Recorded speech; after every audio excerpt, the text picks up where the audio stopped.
وزي ما قلنا يا جماعة قبل كده، كل الألعاب السحرية لا فيها دجل ولا شعوذة ولا شغل جن ولا حاجة، ده كله كلام فارغ. فاللعبة السحرية اللي قدامكم ديت بيبان إنها مرعبة ومخيفة جدا. الساحر بيحط البنت على رمح، ورمح بيدخل في ظهرها ويطلع من بطنها، وفي الآخر بتظهر البنت سليمة. الحل بسيط جدا جدا.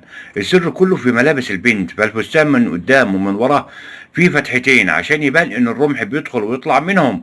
والرمح أساسا مصنوع من البلاستيك، وتحت الرمح ده موجود سوسته حديدية بتطلع لفوق وتنزل لتحت عن طريق واحد بيبقى قاعد مستخبي ورا الستارة، وماسك سلك في ايده، سلك حديدي متين متصل بالسوسته، وبيقوم بشده بقوة. فالبنت بتسقط لتحت بسبب شد السوسته لتحت، ويبان كأن الرمح دخل في ظهرها.